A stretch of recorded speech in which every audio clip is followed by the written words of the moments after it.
ಮದುವೆಯಾಗಿ 15 ದಿನಕ್ಕೆ ಸಾವಿನ ಮನೆ ಸೇರಿದ ದಂಪತಿ.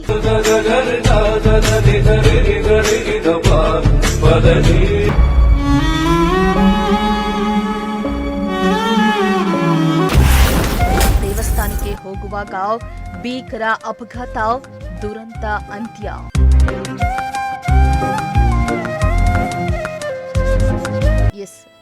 ಮದುವೆಯಾಗಿ ಕೇವಲ 15 ದಿನಗಳಲ್ಲಿ ನವ ದಂಪತಿಯ ಬಾಳಲ್ಲಿ ವಿಧಿ ಅಟ್ಟಹಾಸ ಮೆರೆದಿದ್ದು, ಹೊಸ ಜೀವನದ ಕನಸು ಕಾಣ್ತಾ ಇದ್ದವರು ಮಸಣ ಸೇರಿದ್ದು ಕುಟುಂಬಸ್ಥರ ಆಕ್ರಂದನ ಮುಗಿಲು ಮುಟ್ಟಿದೆ. ಹಾವೇರಿ ಜಿಲ್ಲೆಯ ಶಿಗ್ಗಾವಿಯ ಕಡಹಳ್ಳಿ ಗ್ರಾಮದ ಬಳಿಯ ರಾಷ್ಟ್ರೀಯ ಹೆದ್ದಾರಿಯಲ್ಲಿ ಭಯಾನಕ ಅಪಘಾತ ಸಂಭವಿಸಿದ್ದು, ನವ ಜೋಡಿ ದಾರುಣವಾಗಿ ಸಾವನ್ನಪ್ಪಿದ್ದಾರೆ.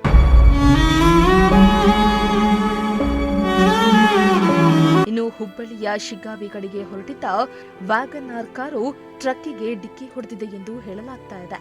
ಡಿಕ್ಕಿಯ ರಭಸಕ್ಕೆ ಕಾರು ಸಂಪೂರ್ಣ ನಜ್ಜುಗುಜ್ಜಾಗಿದ್ದು, ನವ ದಂಪತಿ ಕಾರ್ತಿಕ್ ಮತ್ತು ಐಶ್ವರ್ಯ ಸ್ಥಳದಲ್ಲಿ ಸಾವನ್ನಪ್ಪಿದ್ರೆ, ಕಾರಿನಲ್ಲಿರೋ ಇನ್ನಿಬ್ಬರ ಸ್ಥಿತಿ ಗಂಭೀರವಾಗಿದ್ದು, ಹುಬ್ಬಳ್ಳಿಯ ಕಿಮ್ಸ್ ಆಸ್ಪತ್ರೆಗೆ ದಾಖಲಿಸಿ ಚಿಕಿತ್ಸೆಯನ್ನ ಕೊಡಿಸಲಾಗ್ತಾ ಇದೆ.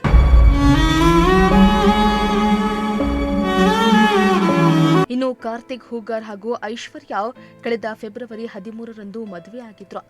ಮದುವೆಯಾಗಿ ಕೇವಲ 15 ದಿನ ಆಗಿದ್ದು, ಬದುಕಲ್ಲಿ ನೂರಾರು ಆಸೆ ಕನಸುಗಳನ್ನ ಇಟ್ಕೊಂಡಿದ್ದವರು. ಈ ಜೋಡಿ ನವಲಗುಂದದ ದೇವರ ದರ್ಶನಕ್ಕೆ ತೆರಳಿದ್ರು.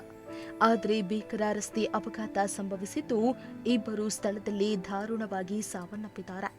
ಇನ್ನು ಅಪಘಾತದ ಸುದ್ದಿ ಕೇಳಿ ಇಬ್ಬರ ಕುಟುಂಬಸ್ಥರಲ್ಲಿ ಹಾಗೂ ಸ್ನೇಹಿತರಲ್ಲಿ ಆಕ್ರಂದನ ಮುಗಿಲು ಮುಟ್ಟಿತ್ತು. ಮದುವೆ ಖುಷಿಯಲ್ಲಿರೋ ಎರಡು ಕುಟುಂಬಗಳ ನಡುವೆ ಶೋಕದಲ್ಲಿ ಮುಳುಗಿದೆ. ಬೆಳಗ್ಗೆ ನಸ್ಕಿನಲ್ಲಿ 5:45 ಸುಮಾರಿಗೆ ತಡಸ್ ಹತ್ರ ಅಂಬುಜಾ ಫ್ಯಾಕ್ಟ್ರಿ ಹತ್ರ ಹೈವೇ ಮೇಲೆ ಒಂದು ಆಕ್ಸಿಡೆಂಟ್ ಆಗಿದೆ. ಅದರಲ್ಲಿ ರೋಡ್ ಸೈಡ್ ನಿಲ್ಲಿಸಿದಕ್ಕಂಥ ಸೈಡಿಗೆ 3 ಲೇನ್ ಬಿಟ್ಟು 4ನೇ ಲೇನಿಗೆ ನಿಲ್ಲಿಸಿದ್ದಾನೆ. ಅಡ್ಡ ಇದೆ, ಅಲ್ಲಿ ಸ್ವಲ್ಪ ಅಗಲ ಇದೆ ಜಾಗ. ಆ ಜಾಗದಲ್ಲಿ ನಿಲ್ಲಿಸಿದಕ್ಕಂಥ 4th ಲೇನಲ್ಲಿ ನಿಲ್ಲಿಸಿದಕ್ಕಂಥ ಲಾರಿಗೆ, ಕ್ಯಾಂಟರ್ಗೆ ಹಿಂದಿನಿಂದ ಒಂದು ಕಾರ್ ಬಂದು ಹೊಡೆದಿದೆ ನಿಂತಿದ್ದ ಲಾರಿಗೆ. ಕಾರಲ್ಲಿ 4 ಜನ ಇದ್ದರು. ಅದರಲ್ಲಿ ಆಲ್ರೆಡಿ ಇಬ್ಬರು ಸ್ಪಾಟಲ್ಲೇ ಡೆತ್ ಆಗಿದ್ದಾರೆ. ಇನ್ನಿಬ್ಬರನ್ನ ಶಿಫ್ಟ್ ಮಾಡಲಾಗಿದೆ. ಅವರು ಇಬ್ಬರು ಶಿಗ್ಗಾವಿಯವರು ಅಂತ ಗೊತ್ತಾಗಿದೆ, ಐಶ್ವರ್ಯ ಮತ್ತು ಕಾರ್ತಿಕ್ ಅಂತ. ಇನ್ನಿಬ್ಬರು ಮಲ್ಲಿಕಾರ್ಜುನ್ ಮತ್ತು ವಿನಾಯಕ್ ಅವ್ರನ್ನ ಹಾಸ್ಪಿಟ್ಲಿಗೆ ಶಿಫ್ಟ್ ಮಾಡಲಾಗಿದೆ. FIR ನಮ್ಮ ತಡಸ್ ಪೊಲೀಸ್ ಸ್ಟೇಷನಲ್ಲಿ ರಿಜಿಸ್ಟ್ರೇಷನ್ ಮಾಡಿ ತನಿಖೆ ನಡೆಸ್ತಾ ಇದೆ. ಇನ್ನು ಸ್ಥಳಕ್ಕೆ ಪೊಲೀಸರು ಹಾಗೂ ಅಗ್ನಿಶಾಮಕ ದಳ ಸಿಬ್ಬಂದಿ ದೌಡಾಯಿಸಿದ್ದು, ಕಾರ್ನಲ್ಲಿದ್ದ ಮೃತ ದೇಹಗಳನ್ನು ಹಾಗೂ ಗಾಯಾಳುಗಳನ್ನು ಆಸ್ಪತ್ರೆಗೆ ರವಾನೆ ಮಾಡಲಾಯಿತು. ರಾಷ್ಟ್ರೀಯ ಹೆದ್ದಾರಿಯಲ್ಲಿ ಸಂಭವಿಸಿದ್ದ ಅಪಘಾತದಿಂದ ಕೆಲಕಾಲ ಟ್ರಾಫಿಕ್ ಜಾಮ್ ಕೂಡ ಉಂಟಾಯಿತು. ಈ ಸಂಬಂಧ ತಡಸ ಪೊಲೀಸ್ ಠಾಣೆಯಲ್ಲಿ ಪ್ರಕರಣ ದಾಖಲಾಗಿದ್ದು, ತನಿಖೆ ಮುಂದುವರೆದಿದೆ.